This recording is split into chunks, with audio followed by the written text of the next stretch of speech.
We are officially recording, so whatever you say, your facial expressions, they are now cannot be taken away. They are here permanently, forever. So again, thank you all for joining us. It's the virtual presentation week where we have 8 speakers. We had 9, but one had a scheduling conflict last minute. So there's no presentation after this one. So the next presentation will be at 2 o'clock.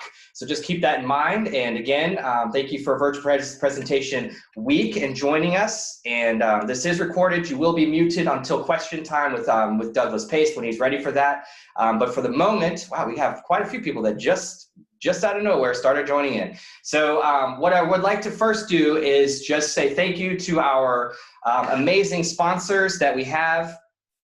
We have our supporting sponsors, which is Virginia Assisted Living Association, also known as VALA. We have Senior Living Guide as our supporting sponsor as well. And then we have our exhibiting sponsors, GenCare Senior Medical Center, Bayada Home Health, which we have a representative here on the call as well, Aegis Science Corporation, Commonwealth Senior Living, Mako Medical, Carlton Building Services, Comfort Keepers, which we do have somebody from Comfort Keepers here, Morrison Living, Prime Plus Senior Center, and National Physiatry. We do have somebody from National Physiatry here as well. And then we, can't even scroll up. There we go. Use my fingers.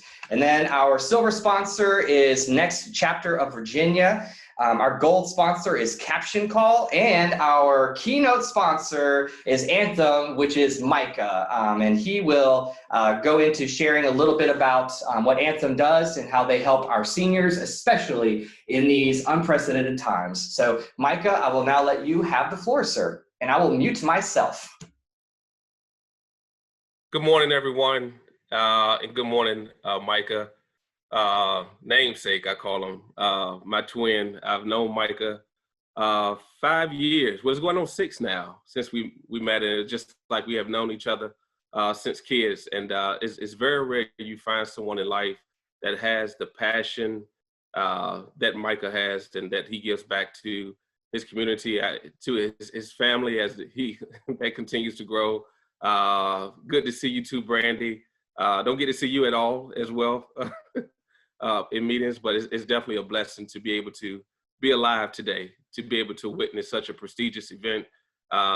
Before I even get started, if we can just give a virtual round of applause for Micah Hunt for just an excellent job that he has done in pulling this together. It takes a lot of patience, a lot of time probably away from his family to really kind of coordinate and get what we see today as a presentation to help just us in our knowledge and how we can go back out into our communities and help our seniors, our families. We truly appreciate you taking this on and making this happen for each and every one of us today and tomorrow. I know there's a lot that goes beyond this, some sleepless nights, I'm sure, that you made this happen, but I'm grateful, and I'm so proud to be a part of such an event where this will be able to transform some lives, to add a different dynamic. I call them golden nuggets. That we can just add to our arsenal, that we can go out and be able to touch somebody else's life through the information that will be shared today. And so fortunate to have Douglas Pace on this call to share what he's going to share today. But on behalf of Anthem, I've been with Anthem going on 6 years this year, but I've been a member of Anthem since I've entered into this world. And this is all that I've known. Many of you as nationwide just know the household name of Blue Cross and Blue Shield. Been in existence for over 100 years. Anthem is the largest plan that falls underneath the bracket of Blue Cross and Blue Shield, with over 64,000 employees. I'm fortunate enough to be one, to be blessed today to work for an organization that I believe had a part in me being here today in front of you. You look at what they have done, over 40 million members, ranked 29 on the Fortune 500 company. Just leaps and bounds of what Anthem has done over the years and the lives they have touched through philanthropic efforts of giving back to the community, focusing on diabetes, focusing on our seniors, COPD, many things that our seniors face, the education that is not pretty much given on a local level. Anthem has seen it year over year, through and through, to make sure this happens, and that we are in tune with our communities, that we are educating, whether you're a member or not. The purpose is to make sure that we are touching somebody's life each and every day. And I'm so happy to be a part of an organization that looks beyond just membership, but looks as how we can strengthen our communities one at a time. You just look at the overall population in the United States. Anthem, Blue Cross Blue Shield serves and has membership of 1/3. That's a lot. That's a ton of members that we're caring for each and every year. And as you can imagine, Medicare, Medicaid are some tough subjects to cover. Folks don't know what you qualify for. They don't know the ins and outs of what it takes to enroll and what you're responsible for when it comes to Medicare and Medicaid. And we pride ourselves on being that expert. We don't call ourselves sales consultants. I am fortunate enough to be the director for the state of Virginia for our Medicare product. And with that, I had the ability to work on the Medicaid side and to be the state lead. At that time, it was the Commonwealth Coordinated Care Plus in different states. I see Texas is on this call, in other states, and I'm sure there are some full Medicaid plans that are going on where you reside. Here in the state of Virginia, we call it our Commonwealth Coordinated Care Plus, and I was fortunate enough to start that lead and to be able to drive this beautiful state of Virginia. And it brought tears to my eyes to see some areas as I get down into Grundy, even on the Eastern Shore, where you see a lot of our seniors that are still living in huts, that don't have running water, that still use outhouses, just don't have a level of care of what we are blessed to see. And it's good to see that an organization, after we have expressed those concerns of our members, that we looked in ways of providing ramps, looking for homes, making sure that our members had food where they lived in food deserts. And even beyond that, we have a community resource where we reach out to our members and find out what's going on in the community so we can touch other folks' lives that's outside of our membership realm. So it's good to be a part of an organization that is continually going every year and seeking opportunities. This year, as my time is winding up in my 5 minutes, I want to just state that we truly pride ourselves in the area of healthcare, but we have looked beyond that in 2019, and we have pivoted on our Medicare products to focus on the social determinants of health, which is one of our biggest issues. We have a togetherness program for our seniors to make sure they're engaged in situations like we're facing now with COVID-19, where our seniors just can't get out and mingle with their friends and family. We bring our seniors together on a virtual platform. We also focus on providing pest control and providing food to individuals' homes, providing personal aid, which is not done on the Medicare side, providing dental care at a high level, hearing aids and vision, these type of things we're adding to our portfolio.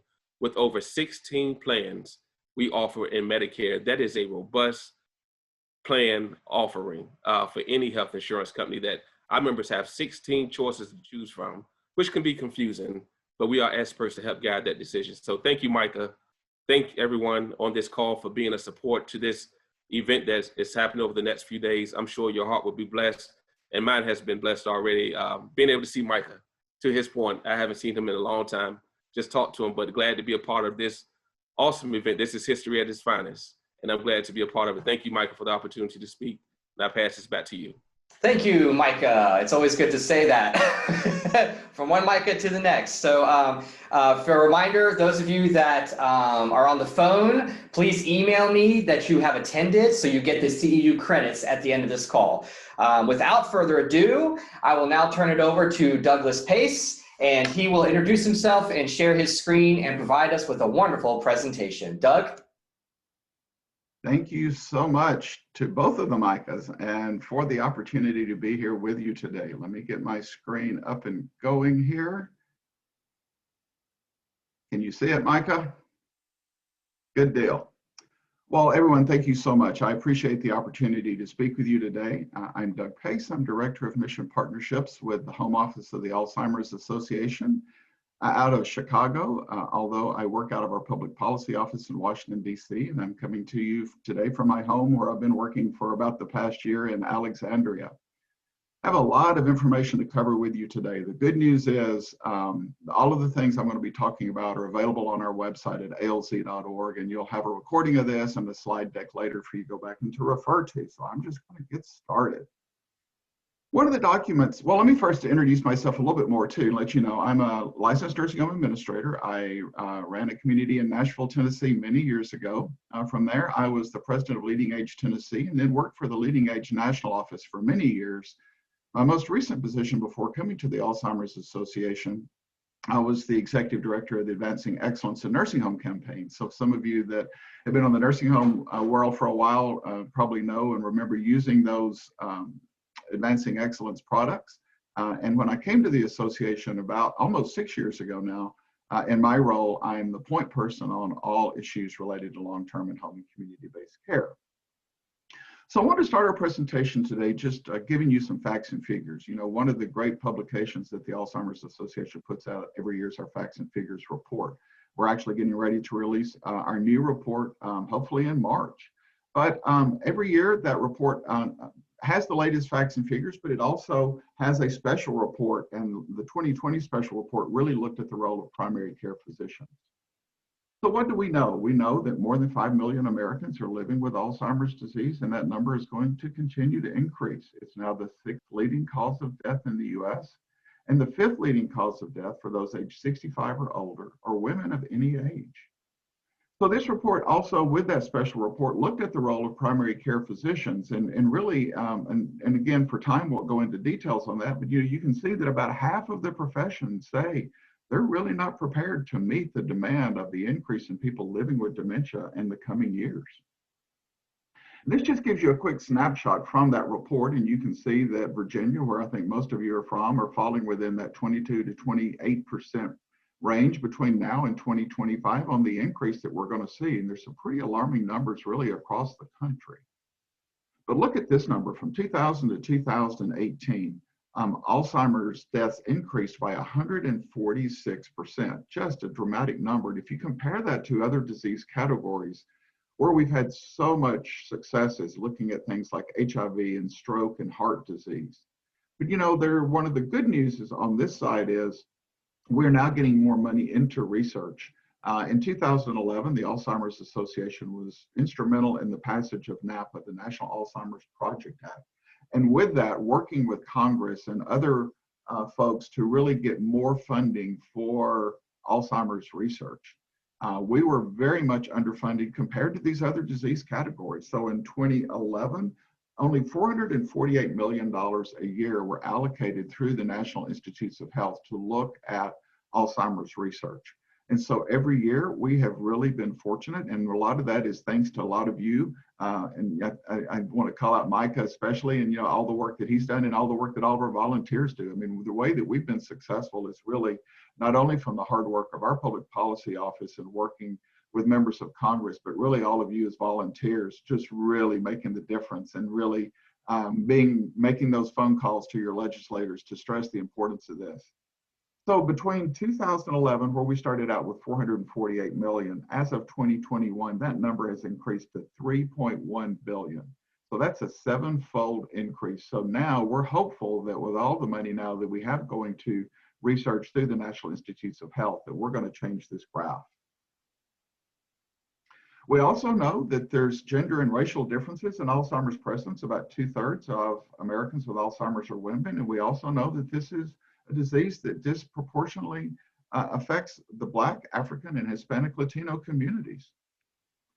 We also know that this is a continuing toll on those non-paid caregivers. So in 2019, more than 16 million Americans provided an estimated 18.6 billion hours of unpaid care. And so if you look at that number and put a number to that, that's $244 billion a year that people are providing unpaid for friends and family members and taking care of them before they need those professional care services. And in 2019, the lifetime cost of caring for a person living with dementia is over $350,000 a year. So who are those caregivers? Well, we know about over half of those primary caregivers take care of their parents.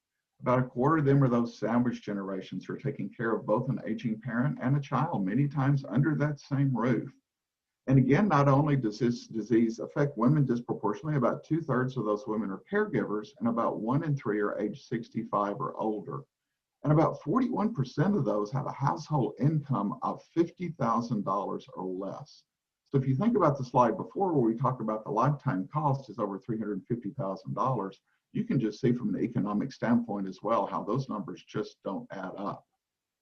But then if you look at the cost of paid care in the country, That's estimated in 2020 to be about $305 billion. So if you think that $305 billion and that $244 billion in unpaid care, today in 2020 in America, we're spending over $500 billion between paid and unpaid care and dementia care. So on that paid care side, where does most of that come from? Most of that is paid out through the Medicare and the Medicaid program. And as Micah said, you know, with Anthem and others, there's lots of exciting changes going on with our Medicare program now. But I think it's also important to remember that, you know, we as taxpayers are the ones that support that Medicare and Medicaid program. And we know that those programs are really under strain right now. And as the baby boomers come through that system, it's going to even place more demands and pressures onto it. So why don't I spend the next few minutes talking to you about our dementia care practice recommendations. So the Alzheimer's Association really since the 1980s has been a leader in providing guidance around what good quality dementia care looks like. And it really started back in the late 80s with guidelines for dignity, followed by the key elements of dementia care. And then in the early 2000s, dementia care practice recommendations. When I came to the association, again, almost 6 years ago, I knew one of my tasks was going to be the update of those recommendations. And so I'm really pleased to announce that in 2018, we released a new update of the recommendations, excuse me, and a special supplement of the gerontologist. My colleague, Dr. Sam Fazio, and I were the co-leads on this project. We worked closely for 18 months with 27 nationally known researchers and developing articles for the gerontologist. And with those articles, those researchers developed 5 to 7 recommendations on each one of those topic areas. So now these really serve as how we believe the foundation of how good quality dementia care should be carried out. And these recommendations are for anyone working in long-term and home and community-based care, and they're applicable for administrators, nurses, CNAs, housekeepers. There's really recommendations in here that apply to anyone working in those fields. I mean, of course, a lot of those are dedicated to also thinking about from the standpoint of the administrators in the DON on how they best can have a person-centered delivery system in their buildings. So these are the topic areas we came up with. And you know, I'm really pleased that the Alzheimer's Association, which is the world's leading voluntary health organization dedicated to Alzheimer's and all dementia, really put our stake firmly in the ground and said, you know, if we're going to have this system, it's really got to be around a person-centered focus. So you can see why that person-centered focus is in the middle of that wheel, and then the other topic areas spoke out from there. So I'm going to just spend the next few minutes just briefly going through each one of those topic areas. But the most important one out of that 56 is the very first one. And, you know, I will say as someone who's worked in the culture change movement for 20 plus years, you know, it's exciting, but, you know, maybe also a little bit sad that we still have to say it starts with the person. You know, I know many of you who work in long-term care and like me have been involved in that field for a long time. We sort of grew up in more of a staff delivered model, thinking about how many people can we take care of a day and efficiencies, and not maybe many years ago thinking as much about how do we tailor that care for the person. But that's really changed in the last few years, and all of us have really understood more around the ability to serve people better, and especially people with dementia, by really knowing who they are and planning your care accordingly. So when you get to know the person, then that really allows you to meet the person in their own reality. And when you do that, then you have those meaningful engagements. And then when you have those meaningful engagements, then that creates those authentic and caring relationships, which in turn creates a new kind of supportive community. Now we have 2 continuing themes in addition to the 10 topic areas in these dementia care practice recommendations. And one of those is on this bullet point. It's around the evaluation of care practices. Those of you that work in the nursing home environment, you're very familiar with QAPI, or the Quality Assurance Performance Improvement Project that was part of the Affordable Care Act. And for me, that was one of the great things that came out of the Affordable Care Act. It was really ensuring that nursing homes have a dedicated quality improvement plan to help them to be able to measure their work. We know in assisted living and other home and community-based services where that is also vitally important, there isn't as much structure there. But no matter what long-term care setting it's in, it's really important to have that process of evaluation. And then we added 2 new topic areas to these recommendations that weren't in our previous recommendations. And that first one is around detection and diagnosis. And again, you may think, well, that's typically the conversations that really is focused around the medical and the physician clinician community. And absolutely, that's the primary audience. But we thought it was also really important to include it for this audience as well, because if you think about that team-based approach, and you think about the folks that work in nursing homes or assisted living or are working in home care or home health, it's really important that they also know about this. We also know today, based on our facts and figures report, that about 50% of all people with Alzheimer's don't have that formal diagnosis. So we have so much work to do in this area. So these recommendations really talk about how we give information and how we train our staff on understanding those signs and symptoms of cognitive impairment, how they're able to look for those concerns and observations and changes, and how they then report that to maybe the nursing staff or the director of nursing to make sure that people are given the right information, and then they're able to contact the medical director or their own physicians to help them get that diagnosis. If appropriate, and of course has to be done with someone who's trained, doing those brief mental tests are available as well. But just again, these really are recommendations that are for those people working in long-term care to make sure they understand the importance of someone having a diagnosis and how they're able to spot those signs around detection of any issues that they might have, and then refer those on to the correct physician and clinician community. Assessment and care planning is another one that's so important, and this recommendation really talks about that without a change in condition, that those regular person-centered assessments should be done at least every 6 months. And so using that as an opportunity to really do 3 things. A good person-centered care assessment should talk about the experience of the person and the care partner, and again, that knowing of the person. Then it also should talk about that function and behavior, what their functional capabilities are, and then of course what their health status is and what you can do around any risk reduction for them. So this is really a place for that information gathering, that relationship building and education and support. And again, making sure that this is a collaborative team approach. And I think it's important to note here that having the family members involved, having the person that's receiving services involved, and getting those frontline staff involved, making sure that CNAs are a part of that process. And really everyone on the team. Sometimes we forget about folks like the housekeeping staff who are in residence rooms every day, and many times they're the ones that can denote something that is really important. So I mentioned that we have 2 continuing themes, and that first being the importance of quality improvement, but the second one is around advanced care planning. And so you will see throughout all of these recommendations the importance of making sure that people understand what a good advanced planning looks like, and make sure that those documents are up to date. And I can tell you, during the time of COVID, we have seen that that becomes even more vitally important.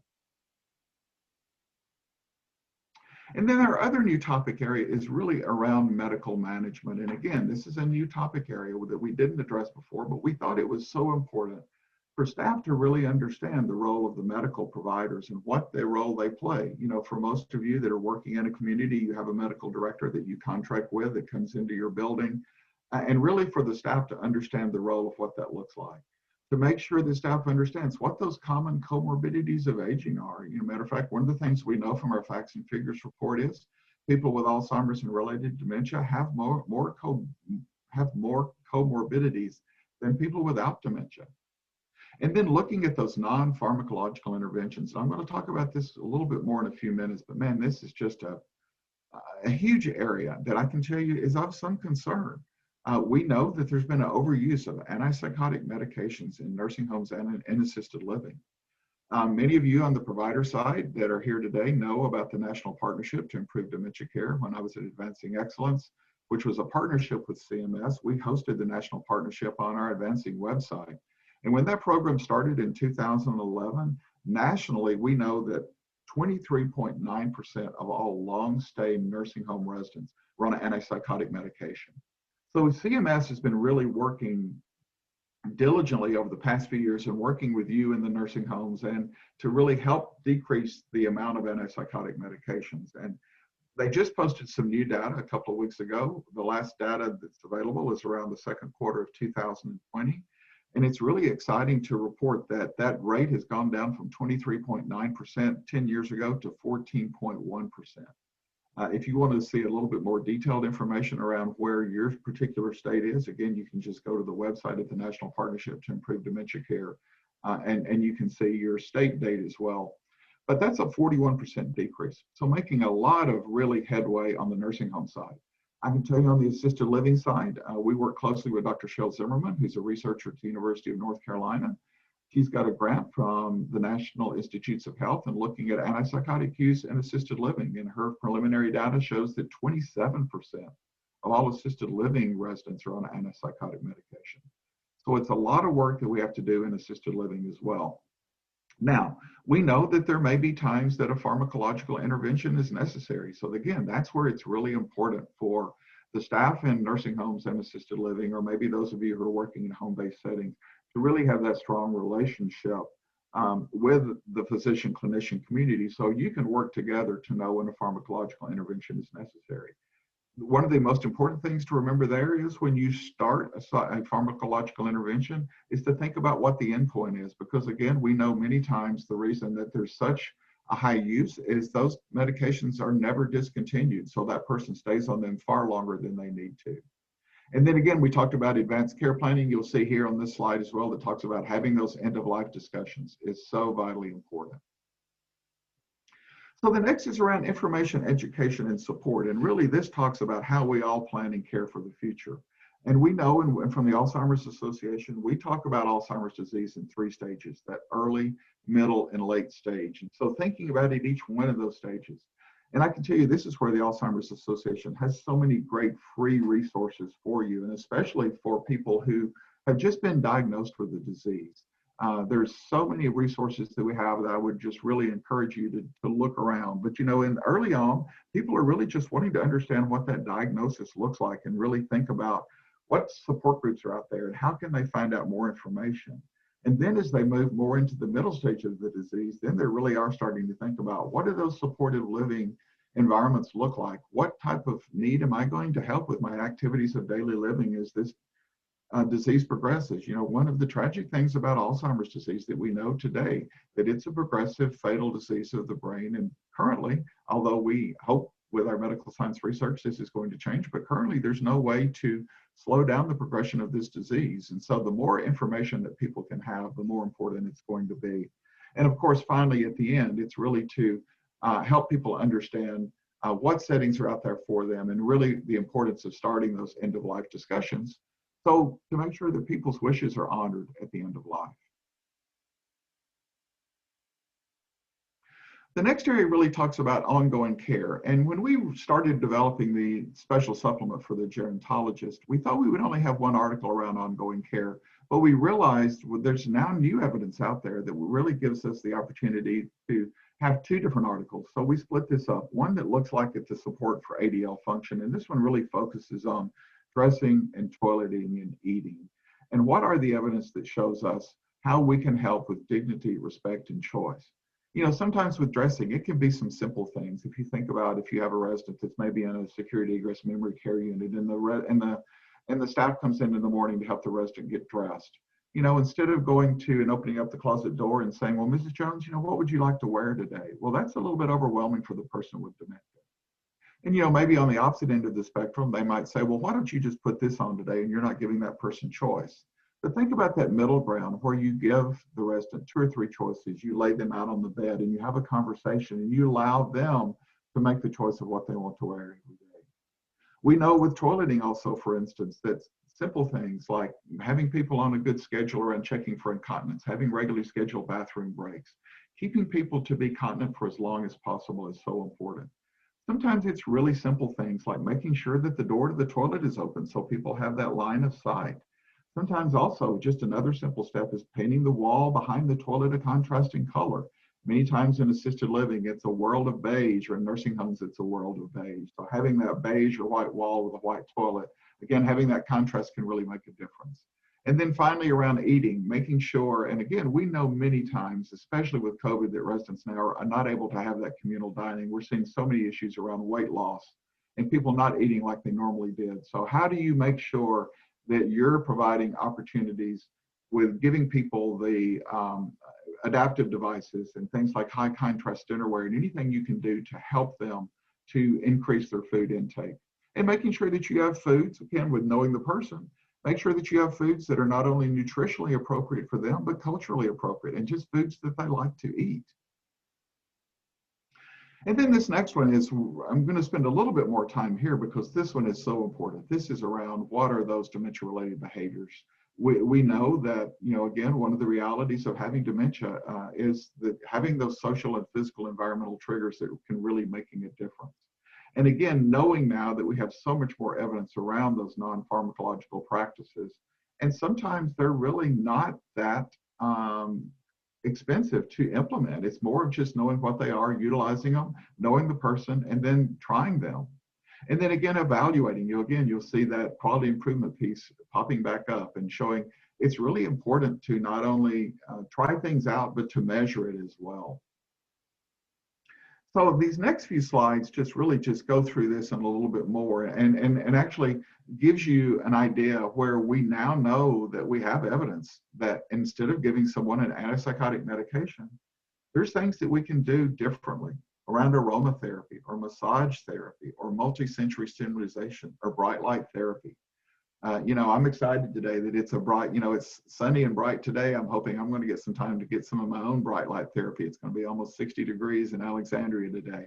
But, we now know that there's a dosage amount between 9 o'clock and noon for 30 minutes. It satisfies someone to getting an appropriate dosage of bright light therapy can really make a difference. So those are those sensory practices. And then if you look then to what are some of the psychosocial practices, validation therapy, reminiscence therapy, again, these are things that can really be done if staff is really trained on something like reminiscence therapy. Even the example I gave around dressing in the morning, when you're helping someone dress in the morning, is a good opportunity to do some reminiscence. We all know the power of music. Music is good not only for enjoyment, but it has therapeutic issues as well. And we know music can really make a big difference. And pet therapy. And, in nursing homes over the past years, it's been so exciting to see dogs and cats and birds and fish and rabbits and all kinds of animals that are coming into these communities, just like it would be if you were in your own home, because these are now these people's homes. And now even seeing some robotic pets that can really make a difference. We know again with COVID that some of the outside visits that folks are having with some animals are probably not happening. But again, for people with dementia, we're now seeing some examples that those robotic pets can really make a difference in helping people have a better day as well. And then here's two really important topics. Micah mentioned one of the things around the Anthem plan is now providing oral care and some of their Medicare benefits, and that's so important. Oral health is so important. But a lot of times in nursing homes and assisted living, that's one of the first things that gets dropped off the radar screen. And sometimes it's just because people haven't been trained on how to do that. Think about in your own world, if somebody handed you a toothbrush and they said, the person next to you, well, you need to brush their teeth. Well, that would be sort of a frightening experience for the person who's going to get their teeth brushed and probably for the person that's going to be brushing the teeth. But we know if someone with dementia is not able to do that, how important is that? Think about if you didn't have your teeth brushed for a week or a month or for 6 months. So having mouth care is so important, and we now know that it can have so many positive effects. And then bathing. Bathing is such an intimate procedure that really staff has to be trained on how to do it and to be able to do that and in a compassionate way. And again, thinking about using aromatherapy, using music therapy, using lighting in the shower rooms to really make that more of a pleasant experience versus a frightening experience, which it can really be for so many people with dementia.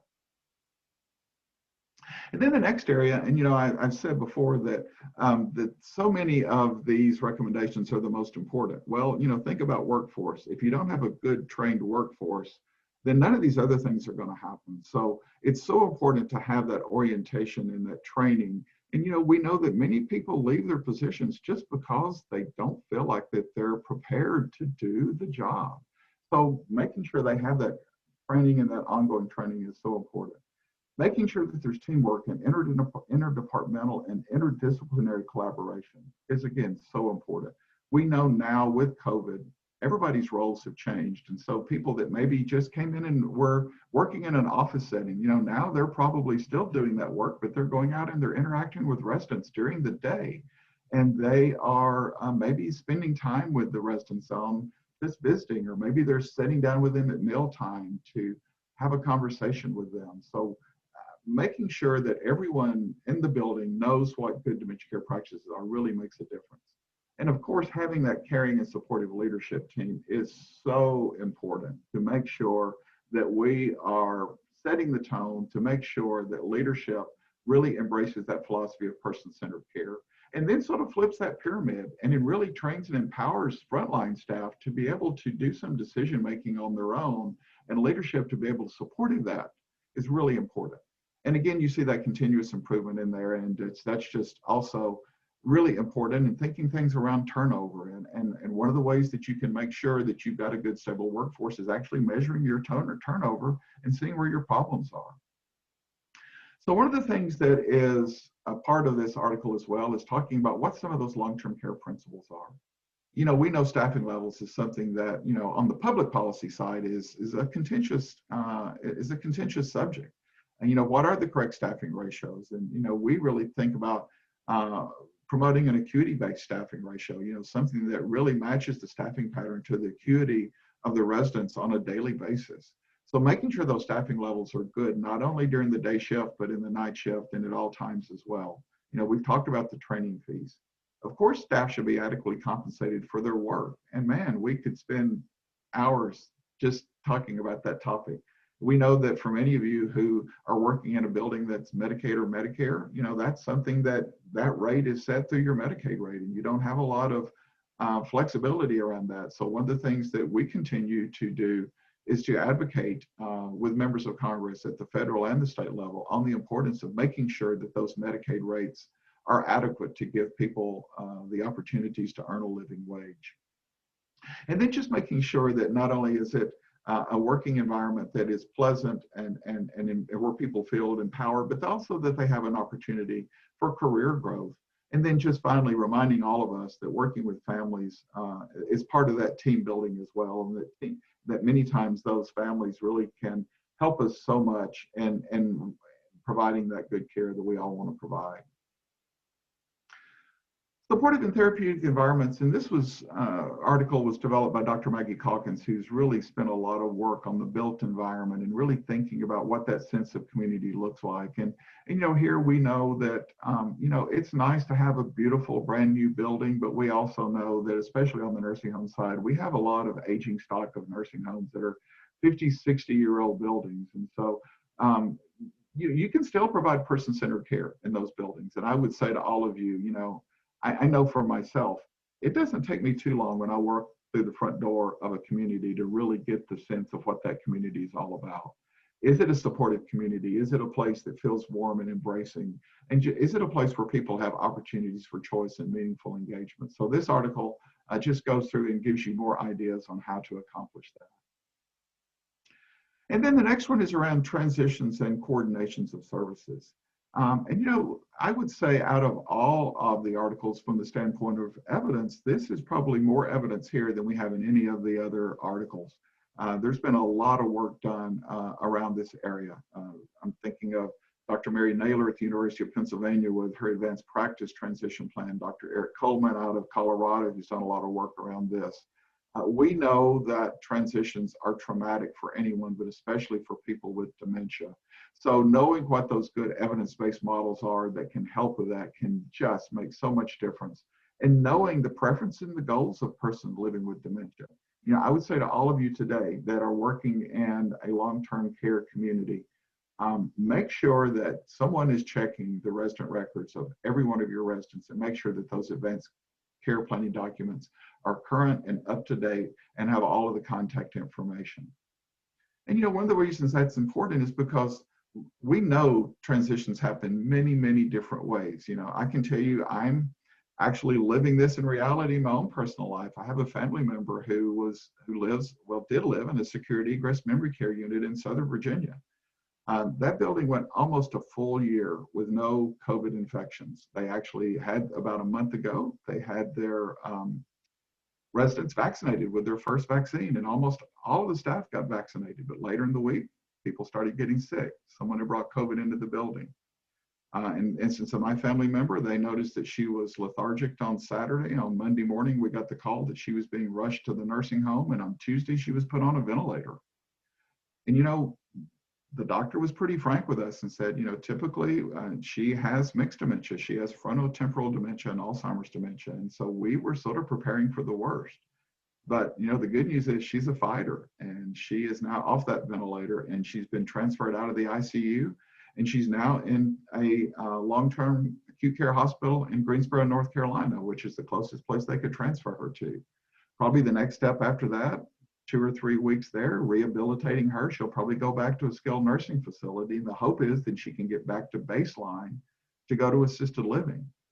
But think about how traumatic that is. Here's someone with dementia who's without her family, who's now gone from being in a hospital, being on a ventilator. She's now in a different state, in a different type of hospital, within a hospital, probably going to go to another place. And so transitions are so important to make sure that we just have the good information.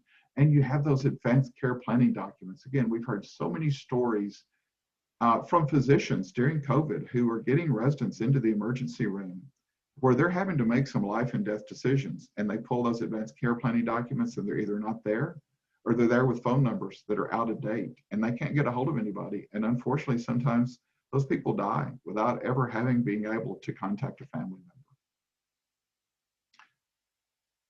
So sort of wrapping that up on this section and saying, so what does all of that mean? Really what we're talking about is helping nursing homes, assisted living, and all of home and community-based services to think about how they put that all together in a quality improvement framework. So the first thing they do is they develop a plan, and then from develop a plan, it's really about creating short-term and long-term goals. You know, one of the things that I would say that we continue to know about quality improvement, you know, it's still something we have a long way to go. I think a lot of organizations, especially with COVID, there's so much going on. To be able to build a quality improvement framework into the system of the organization takes a lot of work. But we also know that the payoff is really great, because if you can't measure something and see how you're making an improvement, how do you know if it's really happening or not? So it really is about developing those short range goals and those long range goals. It's also really important to include all of the staff to make sure that everybody, including those frontline care workers, have an opportunity to participate in that process. Even sometimes having them lead a part of that process, asking their opinions. You know, if you're thinking about in a building, well, what do we want to start working on in our building? Instead of the administrator and the DON saying, well, let's just work on falls or let's work on pressure ulcers. I mean, those are important topics. But, you know, maybe there's other topics that your frontline staff says, well, yeah, those are important, but here's what's really going on today. So including all staff is really an important thing to do. One of the things that we know is really one of the greatest impediments in quality improvement work is sometimes people try to do too much. So if you're starting a quality improvement program and you're saying, we're going to make a big change in our building and we're going to institute this throughout the building, if you're not used to doing quality improvement work and if your staff's not used to doing that, there's a great chance that's going to fail. So it's good to take small steps. So if you develop a short range goal, then you take a wing of your nursing home and you do that process in that wing of the nursing home. You build your success there, and then it's able to then roll that out into a bigger part of the building. Get help if you need it. You know, there's so many resources out there around quality improvement. And again, it doesn't matter if you're in a nursing home or assisted living, you know, go to CMS and look at a document, QAPI at a glance. You know, that really gives you the way to sort of a step-by-step process on how you can do that. And there's a lot of other resources out there for you as well. And then it really is about building support. And then here's the thing that we forget to do so much is recognize and celebrate accomplishments. And that's really an important part of that PDSA cycle, that plan, do, study, act cycle, which is really what putting it all together is all about. So I would say to all of you, you know, take time to just take a breath every once in a while and think about the good work that you've done. Everything that you've all endured with COVID over this past year, not only from the residents being socially isolated, but everything the staff has gone through, the deaths that have happened. You know, the latest numbers show that in long-term care, there's been 163,000 deaths. That represents 5% of the, and which also represents about 5% of the cases in the US, but about 34% of all fatalities have been in those settings. So we know that people are so fatigued at this point. So when you have those small successes, it's so important to celebrate those. So once we do that from the dementia care, let me just check my time, Mike, and see how we're doing here. What I wanted to do next was just cover, now that we've done those dementia care practice recommendations, what have we done with them? What are some of the programs that we've initiated? And I want to just spend a couple of minutes going through those with you. And so one of the things that we've done is creating something called curriculum review. And this is a really confusing slide, so I apologize for that. We really need to work on getting this one better. But there's ways that you really can make sure that everything that you're doing with your training programs ties back to our dementia care practice recommendations. So we have an opportunity to have you submit curriculum through what's called the curriculum review process. For those people who don't have an existing training program, we have a new online training program that they can purchase now, which includes Essentials, which I'll talk about in just a minute. And then for other programs that have been recognized through that curriculum review process, they have the opportunity to purchase Essentials as well. That curriculum review process just means that there's I believe it's a $1,900 fee to do that. It's a fairly labor-intensive piece on our side of the house because we literally have staff that goes through every piece of your training against these 5 areas and makes recommendations and suggestions for how you to do that. Because we want to make sure, and we see this as a service from the Alzheimer's Association, to make sure that whatever training is out there, whether you utilize Alzheimer's Association training or if it's someone else's training, that it's training that really is grounded in evidence. So that curriculum review really helps you in that process to make sure that your training program has the evidence behind it around these areas. And then again, that new online training program that we just released last fall, and again, you can go to our website where you can learn more about that. It's I believe a 3-hour training focused on people working on the front lines to give them a good online training experience. And then it's packaged with that Essential certification. Essential certification really is great. So this is an individual certification. It's an online exam. And again, we actually package it with our online training program. So if you buy our online training program, it comes with Essentials. If people go through the curriculum review and they get their curriculum approved, they can also come in and purchase those Essentials exams as well. So think about that career growth piece. We really see this as another way to help CNAs to validate them that not only have they been trained, but they've been certified. So once they pass that test, they get a certification. We know that some communities put those out. They print them out and they put them on a wall. And that's a great way to show alignment with the Alzheimer's Association. So think about that. If you, in your community, if you had 20 or 30 people that have gone through there and you have their names and you have those certificates up on a wall as a wall of recognition, you can do that privately in a break room, or you can do that in a more public setting as well. Another group that I wanted to tell you about is our Dementia Care Provider Roundtable, which is, I'm the staff lead on that as well. And it's just been a wonderful experience. And you can see the types of organizations that we're working with, 22 national organizations that comes together 4 times a year to really talk about across settings what the good dementia care looks like.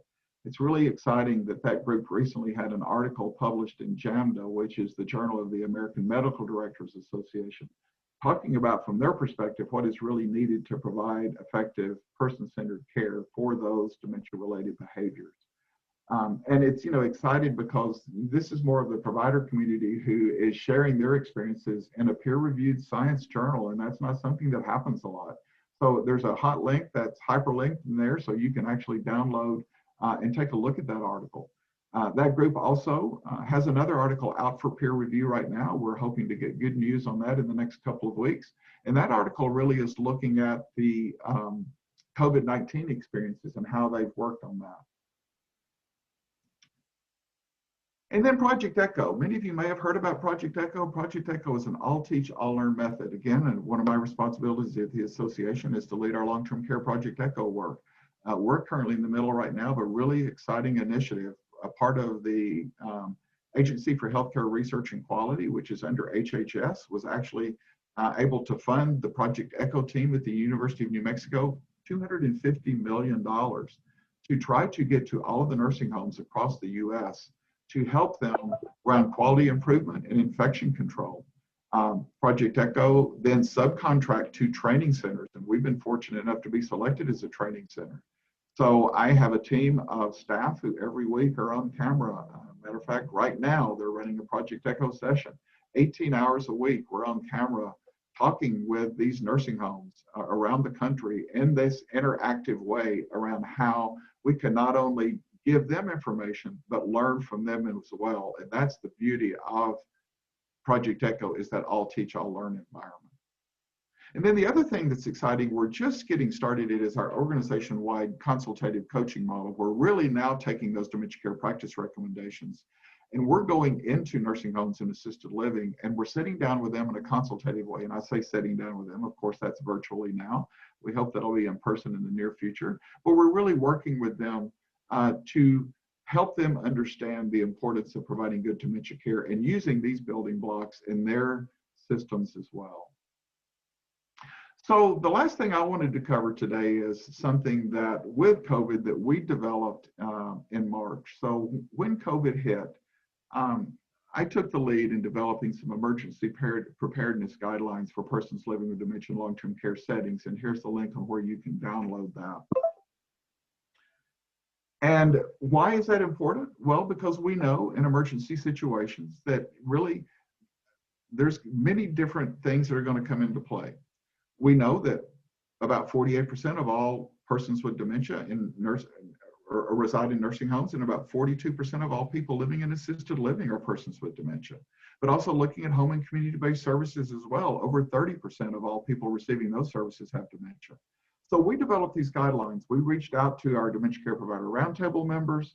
We reached out to all of the leading trade associations. And at the end, we got 36 organizations and associations to sign on to these documents. So Leading Age, the American Healthcare Association, Argentum, the American Medical Directors Association, and many, many more.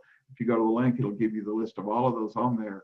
Worked on developing these guidelines to really help these folks in this time of crisis. And again, we know that persons with dementia are disproportionately affected with COVID because we know they operate and work much better having that consistent routine. So we know that those dementia-related behaviors are going to increase when you come into a different situation. And think about where we've been for the past year.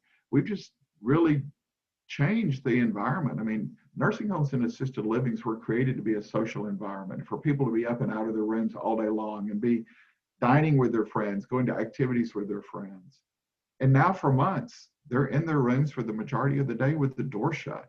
And the results have just been traumatic. So these guidelines really are thinking on ways that you and a community can really help in dealing with those issues. So it covers 6 different areas: preventing illness, providing person-centered care even during emergency situations, keeping families and friends connected, assistance with eating and drinking, monitoring unsafe wandering and monitoring walking, and observing and responding to dementia-related behaviors. I can tell you on the preventing illness side, just quickly, one of the most important things you can do there is hand washing. We know, and again, we've heard over and over and over how important hand washing is. And I will tell you, across all of the ECHO cohorts and the almost 400 nursing homes that we work with every week, we ask staff, how many times do they wash their hands a day? And of course they can't tell you. Many, many times a day. So we say, how many times a day are the residents' hands washed, especially residents with dementia?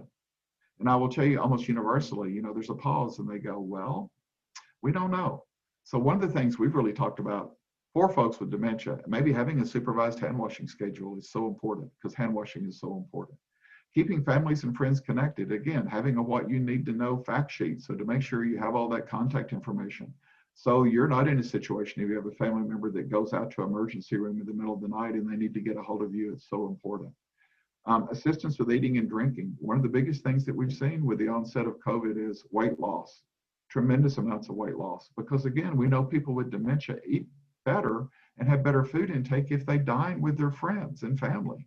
So if they don't have that modeling behavior to see, and just so really the importance of that, and also of hydration.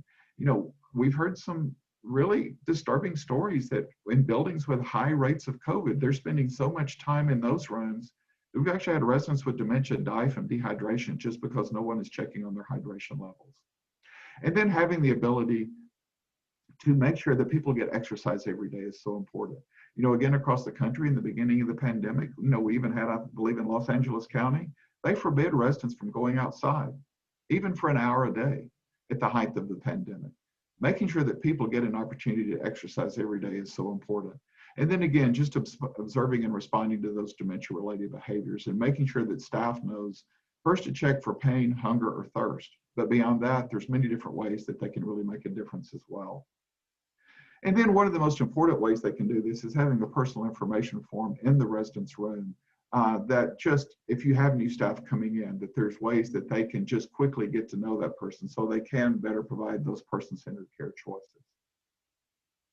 So one of the things we were going to do was play a video, but we couldn't get the sound to work, and I think time-wise is probably okay as well. And so the last thing I just wanted to mention was we did those guidelines in March around those emergency preparedness guidelines. Then the Alzheimer's Association also came back in May and developed some policy recommendations for state and federal policymakers around 4 important areas: testing, reporting, surge activization, and support.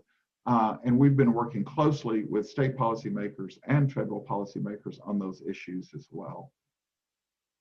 So I just want to say, you know, everybody that's worked in long-term and community-based care over the past year, you truly are all heroes. It's amazing that the work you've done and that you continue to do. And we just thank you so, so much from the bottom of our hearts. And thank you for everything that you do every day. We also want you to know that we're here to help when we can. Please call our helpline. We're there 24 hours a day, 7 days a week, 365 days a year. And that's for the general public. That's for healthcare professionals. That's for anyone that wants to call. We have master level clinicians standing by waiting to talk to you. So Micah, I think that sort of wraps me up on that part of it, and I'll turn it back over to you. Thank you, sir. That was very informative and just very educational, 100%, to get a better understanding from somebody from National Association and all the experience that you have. This just really helps show us what's going on and what's really been going on in dementia, but then also for us to know what we can use and better our communities moving forward as well. I want to open this up to questions. I do have one that was chatted, and I'm sure once I read it, they will chime in and elaborate more. So this was so informative. I am curious what the current prevalence is of an ARD diagnosis. That's one. And then about what % of dementia diagnoses are Alzheimer's? You're muted. You muted yourself. So about 50%, around 70 to 80% of all dementia is Alzheimer's dementia. Okay. So the vast majority of all dementia is Alzheimer's dementia. Of course, there's many other types, but the vast majority is that. Okay, and then the first question, that, sorry? Oh, sorry. I missed the first question. It was, I'm curious what the current prevalence is of an ARD diagnosis. I'm not quite sure I understand. Can you give me a little bit more? Jay? Yes, I mean, that was part of the same question. It's just looking at what percentage the rate is of current Alzheimer's related dementia diagnosis, and the 70 to 80% was the statistic I was looking for. But I was also looking for, I recently read an article that stated that there were many new types of dementia related disorders that have been discovered. So in the past, we've said that there are 25 or 26 different types of dementia related disorders, but it sounds like folks have found more. Yeah, and you know, I'm not a scientist and I don't work on our med-sci side of the house, so I would say that, you know, I would go to alc.org and go under the research tab and you'll find more information there. But we are learning a lot more. And I will say, you know, we have a conference every year called AEIC. It's the Alzheimer's Association International Conference. It's was interesting. We hold that conference every year. We hold it in the US twice and then out of the country. And last year we were supposed to be in Amsterdam, which was sort of a bummer that we didn't get to go to Amsterdam. But we typically have about 6,000 people attend that from about 40 countries. Our leadership this year, or excuse me, last year, decided in the virtual world they made it a free conference, and we had 32,000 people attend from 140 countries. It was unbelievable. And it's mainly the researchers that are working on this. And so I know we're gearing up for that conference again this year. Again, they are trying to go back and have a combination, hopefully, of an in-person and a virtual conference, and they're scheduled for it to be in Amsterdam again this year. But, you know, there's so many exciting things happening, and part of the reason is because of that increased funding. You know, again, thinking about if we've gone in the past year, 10 years from that $448 million of research funding to now we have $3.1 billion a year. I think, Jay, that's why you're seeing, you know, there's new advancements being made, and then you're starting to see through research that some of more different types of dementia are being discovered. Thank you. Trying to find my mute button. No, that was great. And then Cheryl Slavinsky was there was a COVID link after the professionals. Was that another COVID link? Yeah. So that last link was just to there's two links I gave you at the end. One was around the emergency preparedness guidelines, and that's at alc.org/professionals-COVID. And that will take you where there's a couple of options. You can just download the document, but also from there is the video as well. So if you go to our website, you can download the document, or there's that 9-minute micro-learning video that really walks people through how to implement those in a video format. And then that last link, which was alc.org, the COVID-19 help, takes you to those state and federal policy recommendations. And what I'll do is I have Doug's presentation, so I will copy those links, and including the link to the video that we would have shared. And that'll go in my email. Just a reminder, the email will actually be sent out Monday because this week is kind of busy for me, and I do have some time that I'm allowed to send that email out with the survey. So look for that email on Monday, and it'll have all the information of the presenters and the links that they shared. So just keep an eye out for that. Is there anybody else have any other questions? Cheryl, I see you are unmuted. No, I just wanted to say thank you to Doug. Very interesting. Honestly, I was surprised. I don't think I understood the high number of dementia patients in nursing homes. Yeah, you know, and I will tell you, Cheryl, you know, and that's from our facts and figures, 48%. I would say if you talk to most nursing homes, they would say that's an underestimate. Wow. Because again, we know so many people don't have that formal diagnosis. But I would say for most nursing homes, the vast majority of people may not have that formal diagnosis, but are having some form of cognitive impairment because, you know, again, think about when you move into assisted living or nursing home, many times it's because either you living alone or with your family members just can't provide the support that you need. You really need that residential care support. And that's the reason that some people go for that setting. And so we're seeing that communities are seeing more and more people with dementia and Alzheimer's as a greater percentage of their total resident population. Are they seeing, I had written at one point about this, are they seeing more residents that have alcohol-related dementia that comes from alcoholism, I guess, but yeah, I mean, it's small, but it's certainly an issue for sure. I mean, there is that. I mean, I think it's a small percentage of all. Okay. I would think the most of it is traditional Alzheimer's that folks see. But you know, for instance, in the case of my family member, it's mixed dementia. You know, she has frontotemporal dementia and Alzheimer's dementia. So you're seeing some people that have different types of dementia as well. Okay, thank you very much. Very interesting. Sure, thank you for the question. So I know we're a little over 12, and I know Doug has another very important conference to attend to right after this one. So just remember, if you have any other questions, his email will be in the email that I send out on Monday. So if you have further questions or more that popped up, I'm sure Doug would be happy to answer or connect with you and have more questions and dialogue in regards to that. So I'm going to stop recording.